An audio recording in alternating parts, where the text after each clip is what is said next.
जरा सोचिए कि कोई सुबह की चाय पी रहा हो और अचानक उसे ये खबर मिले कि दुनिया के सबसे कड़े प्रतिबंधों का सामना कर रहे एक देश ने किसी तरह से एक पूरा का पूरा न्यूक्लियर आर्सेनल दुनिया के एक कोने से दूसरे कोने तक पहुंचा दिया है। और वो भी बिना किसी की नजरों में आए, मतलब कोई अलार्म नहीं बजा। बिल्कुल, बिना किसी पश्चिमी सैटेलाइट या खुफिया एजेंसी के रडार पर आए। और ये कोई छोटी बात नहीं है। ये जो हथियारों का जखीरा है, ये अमेरिका के पूरे जमीनी डिटरेंस फोर्स से भी बड़ा है। हाँ, और मैं बता दूं कि ये किसी हॉलीवुड थ्रिलर फिल्म की कहानी नहीं है। ये एक ऐसी वास्तविकता है जिसने ग्लोबल सिक्योरिटी और डिफेंस कम्युनिटी, मतलब जो रक्षा विशेषज्ञ हैं, उनकी नींदें उड़ा दी हैं। मैं पिछले कई सालों से डिफेंस एनालिसिस कर रही हूँ, लेकिन ऐसा शिफ्ट मैंने कभी नहीं देखा। सही बात है। और आज हम इसी बेहद गंभीर विषय पर एक इन डेप्थ चर्चा करने वाले हैं। हमारे पास रक्षा विशेषज्ञों की एक बहुत ही डिटेल रिपोर्ट है। चर्चा शुरू करने से पहले मैं एक चीज़ बिल्कुल साफ कर दूं कि हम आज जो कुछ भी डिस्कस कर रहे हैं वो पूरी तरह से इस रिपोर्ट और स्रोत सामग्री के तथ्यों पर आधारित है। बिल्कुल, हमारा काम सिर्फ तथ्यों को सामने रखना है। हाँ, मतलब हम यहाँ कोई राजनीतिक पक्ष नहीं ले रहे हैं, ना वामपंथी ना दक्षिणपंथी। हमारा फोकस सिर्फ ये समझना है कि असल में हुआ क्या है, और जो तथ्य सामने आए हैं वो सच में रोंगटे खड़े कर देने वाले हैं। अगर हम सिर्फ इस ट्रांसफर के स्केल की या पैमाने की बात करें तो स्थिति की गंभीरता अपने आप समझ आ जाती है। देखिए, अमेरिका दुनिया की सबसे बड़ी महाशक्ति है ना? उनके पास अपने पूरे land based nuclear deterrence force में करीब 400 माइन्यूट मैन 3 आईसीबीएम है। सिर्फ 400। और इस रिपोर्ट के मुताबिक उत्तर कोरिया ने ईरान को जो एडवांस्ड ह्वासोंग 18 मिसाइलें ट्रांसफर की हैं, उनकी संख्या 500 है। जी हाँ, 500। मतलब ईरान के पास अब अमेरिका की पूरी जमीनी इन्वेंट्री से ज्यादा एडवांस्ड आईसीबीएम है, वो भी एक झटके में। ये डेटा पॉइंट मुझे सबसे ज्यादा शॉकिंग लगा। और ये सिर्फ हथियारों की खरीद फरोख्त नहीं है, ये ग्लोबल पावर डायनामिक्स का एक ऐसा रीसेट है जिसने वॉशिंगटन से लेकर मध्य पूर्व तक हर पुरानी रणनीति को पूरी तरह ध्वस्त कर दिया है। लेकिन मेरे दिमाग में जो सबसे पहला सवाल आ रहा है, और शायद इस रिपोर्ट को पढ़ने वाले हर इंसान के दिमाग में आएगा, कि ऐसा हुआ कैसे? हाँ, ये एक बहुत बड़ा सवाल है। मतलब हम 2026 में जी रहे हैं, हमारे पास ऐसे एडवांस सैटेलाइट्स हैं जो अंतरिक्ष से जमीन पर रखी किसी किताब के पन्ने पढ़ सकते हैं। दुनिया की सबसे बेहतरीन खुफिया एजेंसियां दिन रात निगरानी कर रही हैं। फिर इतनी विशाल मिसाइलें जो ट्रकों पर लादी जाती हैं, वो नजरों से बचकर कैसे निकल गई? देखिए, इसे समझने के लिए हमें थोड़ा गहराई में जाना होगा कि खुफिया एजेंसियां असल में काम कैसे करती हैं और उनके ब्लाइंड स्पॉट्स क्या होते हैं। ये जो ट्रांसफर हुआ है, ये रातों रात नहीं हुआ। अच्छा, तो इसमें समय लगा? जी, रिपोर्ट साफ बताती है कि ये पूरे 14 महीने के दौरान किया गया और कई छोटे छोटे फेज में। मतलब उन्होंने जानबूझकर हर खेप का वॉल्यूम इतना कम रखा कि कोई ऑटोमेटेड सिस्टम या जो एआई अलर्ट्स होते हैं वो ट्रिगर ही ना हो। बिल्कुल, यही उनकी रणनीति थी। लेकिन इससे भी बड़ा फैक्टर था जियोग्राफिक सीम, यानी भौगोलिक दरार का इस्तेमाल। जियोग्राफिक सीम? हाँ, देखिए, जब ग्लोबल स्मगलिंग या बड़े हथियारों ट्रांसफर की बात होती है तो पश्चिमी खुफिया एजेंसियों का मुख्य फोकस समुद्री रास्तों पर होता है, जैसे मैरीटाइम चोक पॉइंट्स या फिर हवाई मार्गों पर। राइट, जहां से ज्यादातर व्यापार होता है। लेकिन उत्तर कोरिया और ईरान ने एक पूरी तरह से अलग रास्ता चुना। रिपोर्ट के अनुसार यह रूट सीधे चीन से होकर सेंट्रल एशिया को पार करते हुए ईरान और रूस के कॉरिडोर से गुजरा। ओके, तो ये पूरा का पूरा एक जमीनी रास्ता था, लैंड रूट। हाँ, और समस्या ये है कि अमेरिकी खुफिया तंत्र ने चीनी क्षेत्र या सेंट्रल एशिया के इन हिस्सों पर इस स्तर की जमीनी निगरानी को कभी अपनी टॉप प्रायोरिटी नहीं बनाया। अंतरिक्ष बहुत विशाल है और सैटेलाइट्स को खास लोकेशंस के लिए टास्क करना पड़ता है। हाँ, मतलब अगर आप किसी खास हाईवे या रेगिस्तान को उस वक्त नहीं देख रहे हैं तो आप वहां हो रही मूवमेंट को मिस कर देंगे। सटीक। किसी भी पॉलिसी मेकर ने ये इमेजिन ही नहीं किया था कि इतनी बड़ी मिसाइलों को जमीन के रास्ते इतने लंबे और दुर्गम रूट से ले जाया जा सकता है। ये तो कुछ ऐसा लग रहा है जैसे आप किसी बहुत ही हाई सिक्योरिटी वाली बिल्डिंग में बैठे हैं।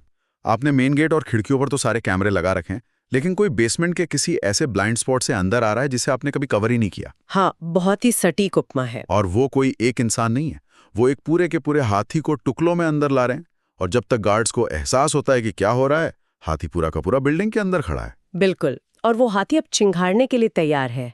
एक और चीज जो इस रिपोर्ट में है, उन्होंने बहुत ही एडवांस्ड इलेक्ट्रॉनिक डिसेप्शन यानी इलेक्ट्रॉनिक धोखे का भी इस्तेमाल किया। वो कैसे? पश्चिमी देश उत्तर कोरिया की जिन प्राइमरी मिसाइल फैसिलिटीज को मॉनिटर कर रहे थे, वहां इलेक्ट्रॉनिक सिग्नेचर्स को बिल्कुल नॉर्मल रखा गया। ऐसा दिखाया गया जैसे वहां रोजमर्रा का काम हो रहा है, ताकि खुफिया एजेंसियों को लगे कि सब कुछ वहीं का वहीं है, कुछ भी मिसिंग नहीं है। ठीक कहा। और असल में जो मिसाइलें ट्रांसफर हो रही थीं, वो उन सेकेंडरी या अनजान सुविधाओं से निकाली जा रही थीं जिनके बारे में पश्चिमी एजेंसियों को भनक तक नहीं थी। वाह! मैं यही कहूंगी कि जब आपके पास संसाधनों का गलत आवंटन हो, तो दुनिया की बेस्ट टेक्नोलॉजी भी आपको बचा नहीं सकती। ये वेस्टर्न इंटेलिजेंस की एक बहुत बड़ी विफलता है। सुनकर सच में ऐसा लग रहा है कि सुरक्षा का जो एक एहसास था वो काफी हद तक बस एक इल्यूजन था। खैर, अब ये मिसाइलें ईरान के पास पहुंच चुकी हैं, लेकिन इस रिपोर्ट में बार बार हवासोंग 18 का जिक्र किया गया है। दुनिया में तो और भी बहुत सी मिसाइलें हैं, तो ये हवासोंग 18 इतनी खास क्यों है? इस मिसाइल की सबसे खतरनाक खासियत है इसका प्रोपल्शन सिस्टम। मतलब इसका ईंधन? हाँ, पुरानी जेनरेशन की जो बैलिस्टिक मिसाइलें होती हैं, वो लिक्विड फ्यूल यानी तरल ईंधन पर चलती हैं। और लिक्विड फ्यूल को हैंडल करना बहुत ही मुश्किल होता है ना? वो जो केमिकल्स होते हैं वो मिसाइल को अंदर से खराब कर देते हैं। अच्छा। इसलिए उन्हें लॉन्च करने से ठीक पहले ईंधन भरना पड़ता है, और इस पूरी प्रोसेस में कई घंटे लग जाते हैं। और मुझे लगता है कि यहीं पर सैटेलाइट्स काम आते होंगे। जब वो घंटों तक खुले आसमान के नीचे ईंधन भर रहे होते हैं, तो सैटेलाइट्स उस एक्टिविटी को, उन ट्रकों को और उस हीट सिग्नेचर को कैप्चर कर लेते हैं। बिल्कुल, इसे ही डिफेंस की भाषा में फ्यूलिंग विंडो कहा जाता है। ये वो समय होता है जब दुश्मन सबसे कमजोर होता है। राइट। जैसे ही खुफिया एजेंसियों को पता चलता है कि मिसाइल में ईंधन भरा जा रहा है, तो अमेरिका या इजराइल के पास समय होता है कि वो उस पर हमला करके उसे लॉन्च पैड पर ही नष्ट कर दें। इसे प्री एम्प्टिव स्ट्राइक या पूर्व निवारक हमला कहते हैं। लेकिन रिपोर्ट तो कह रही है कि हवासोंग 18 एक सॉलिड फ्यूल मिसाइल है। और यही वो बात है जो दशकों पुरानी रणनीतियों को खत्म कर देती है। सॉलिड फ्यूल का मतलब है कि ईंधन मिसाइल के अंदर एक ठोस रूप में पहले से मौजूद है। मतलब उसे भरने की जरूरत ही नहीं है? बिल्कुल नहीं। ये मिसाइलें हमेशा लॉन्च के लिए तैयार रहती हैं। ऑर्डर मिलने के कुछ ही मिनटों के अंदर इन्हें फायर किया जा सकता है। कोई घंटों लंबी तैयारी नहीं, कोई थर्मल सिग्नेचर नहीं जिसे सैटेलाइट पकड़ सके। एक मिनट, इसका मतलब तो ये हुआ कि वो जो प्रीएम्प्टिव स्ट्राइक वाला ऑप्शन था, जो इतने सालों से डिफेंस स्ट्रेटेजी का मुख्य हिस्सा था, वो पूरी तरह से खत्म हो गया? मैं तो यही कहूंगी। मतलब आप उस चीज पर हमला कैसे कर सकते हैं जिसे आप लॉन्च से पहले ढूंढ ही नहीं सकते? और उन्हें ढूंढना इसलिए भी नामुमकिन है क्योंकि ये मिसाइलें जमीन के अंदर किसी फिक्स्ड साइलो में नहीं रखी हैं। ये रोड मोबाइल हैं। यानी ट्रकों पर मूव करती हैं? हाँ, ईरान का जो भूभाग है वो बहुत विशाल और पहाड़ी है। ये 500 मिसाइलें ट्रकों पर लाद कर लगातार पूरे देश में कहीं भी मूव कर सकती हैं। पहाड़ों के बीच या अंडरग्राउंड टनल्स में छिप सकते हैं। और इनकी रेंज के बारे में रिपोर्ट क्या कहती है? 15,000 किलोमीटर से ज्यादा, राइट? जी, और 15,000 किलोमीटर का सीधा सा मतलब ये है कि पूरा अमेरिका, पूरा यूरोप और मिडल ईस्ट इनकी जद में है। बाप रे। ईरान अब सिर्फ एक क्षेत्रीय ताकत नहीं रहा, उसने सीधे तौर पर ग्लोबल स्ट्राइक कैपेबिलिटी हासिल कर ली है। ये सब तो अपने आप में ही बहुत डरावना है, लेकिन रिपोर्ट पढ़ते हुए मैं एक सेक्शन पर आकर रुक गया था। मुझे लगा कि शायद मैं कुछ गलत पढ़ रहा हूँ। किस बारे में? इनके गाइडेंस सिस्टम के बारे में। देखिए, हम आज के दौर में स्मार्ट हथियारों की बात करते हैं जो जीपीएस पर चलते हैं, और हमें पता है कि अमेरिका इन सिग्नल्स को जैम करने में मास्टर है। लेकिन रिपोर्ट कहती है कि ये मिसाइलें जीपीएस पर निर्भर ही नहीं है, ये स्टेलर नेविगेशन यानी तारों का इस्तेमाल कर रही हैं। क्या ये वाकई सच है? हाँ, ये सच है, और तकनीकी रूप से देखा जाए तो ये इस पूरी रिपोर्ट का सबसे चौंकाने वाला हिस्सा है। मतलब लिटरली तारों को देखकर रास्ता तय कर रही हैं। बिल्कुल। वेस्टर्न फोर्सेस ने अरबों डॉलर खर्च करके ऐसे इलेक्ट्रॉनिक वॉरफेयर सिस्टम बनाए हैं जो दुश्मन के जीपीएस सिग्नल्स को जैम कर सकते हैं। लेकिन हवासोंग 18 इनर्शियल नेविगेशन और स्टेलर नेविगेशन के कॉम्बिनेशन पर काम करती है। और ये स्टेलर नेविगेशन काम कैसे करता है? इसमें एक सेंसर होता है जो उड़ान के दौरान आसमान में तारों की पोजीशन को स्कैन करता है और उन तारों की स्थिति के आधार पर अपनी लोकेशन कैलिब्रेट करता है। तो हमारी करोड़ों अरबों डॉलर की जो जैमिंग टेक्नोलॉजी है वो अचानक से कबाड़ बन गई, क्योंकि मतलब आप रेडियो सिग्नल्स को तो जैम कर सकते हैं, लेकिन आप ब्रह्मांड के तारों को तो जैम नहीं कर सकते ना। बिल्कुल सही कहा आपने। ये एक बहुत ही ब्रिलियंट और ऐसी तकनीक है जिसे जैम नहीं किया जा सकता, और इसी वजह से इस मिसाइल की टर्मिनल एक्यूरेसी 100 से 150 मीटर के दायरे में आ जाती है। 100 मीटर? अगर इस पर न्यूक्लियर या कोई बहुत बड़ा कन्वेंशनल वॉरहेड लगा हो तो 100 मीटर की एक्यूरेसी का मतलब तो टोटल डिस्ट्रक्शन है। और बात यहीं खत्म नहीं होती। जब ये मिसाइल अंतरिक्ष से वापस वायुमंडल में एंटर करती है तो ये सीधे नीचे नहीं गिरती। इसमें मैन्यूवरिंग री एंट्री व्हीकल लगा हुआ है। इसका क्या मतलब हुआ? इसका मतलब है कि ये हाइपरसोनिक स्पीड पर अपना रास्ता बदल सकती है, जिससे इसे ट्रैक करना या हवा में मार गिराना लगभग असंभव हो जाता है। ये सब सुनकर तो ऐसा लग रहा है कि जैसे हम एक ऐसी दीवार के सामने खड़े हैं जिसे किसी भी तरह तोड़ा नहीं जा सकता। अगर मैं वॉशिंगटन में बैठा कोई नीति निर्माता हूं तो मैं इस वक्त क्या सोच रहा हूँगा? क्योंकि पुरानी रणनीतियां तो साफ तौर पर काम नहीं कर रही। वॉशिंगटन के पास अब विकल्प क्या बचे हैं? स्रोत मास सामग्री इस बात को बहुत ही स्पष्ट रूप से रखती है कि वॉशिंगटन इस वक्त स्ट्रेटेजिक पैरालिसिस का शिकार है। मतलब उनके हाथ पूरी तरह बंधे हुए हैं। हाँ, रिपोर्ट में एक 9 घंटे लंबी इमरजेंसी नेशनल सिक्योरिटी मीटिंग का भी जिक्र है, जिसका कोई ठोस नतीजा नहीं निकला। अगर हम उनके विकल्पों को एक-एक करके देखें तो समझ में आएगा कि स्थिति कितनी गंभीर है। ठीक है, मान लीजिए पहला विकल्प है मिलिट्री स्ट्राइक। वही पुराना तरीका, जाओ और उन हथियारों पर बमबारी करके उन्हें खत्म कर दो। सुनने में आसान लगता है, लेकिन याद रखिए ये 500 मिसाइलें किसी एक जगह पे नहीं रखी हैं। ये पूरे देश में मोबाइल हैं। अगर आप इन्हें पूरी तरह से नष्ट करना चाहते हैं तो आपको एक बहुत ही व्यापक फुल स्केल मिलिट्री कैंपेन चलाना होगा। और ईरान उस पर चुप तो नहीं बैठेगा? बिल्कुल नहीं। वह तुरंत हॉर्मुज़ जलडमरू मध्य को बंद कर देगा। स्ट्रेट ऑफ हॉर्मुज़, जहां से दुनिया का बहुत बड़ा हिस्सा तेल आयात करता है। हाँ, दुनिया का करीब 20% तेल वहीं से गुजरता है। अगर वह बंद हुआ तो ट्रिलियनों डॉलर का नुकसान होगा। इसके अलावा पूरे मिडिल ईस्ट में ईरान के जो प्रॉक्सी हैं वो अमेरिकी बेसों पर हमले शुरू कर देंगे। यानी एक ऐसा युद्ध शुरू हो जाएगा जिसकी कीमत कोई नहीं चुका सकता। तो फिर उन कोवर्ट ऑपरेशंस यानी खुफिया कार्रवाइयों का क्या?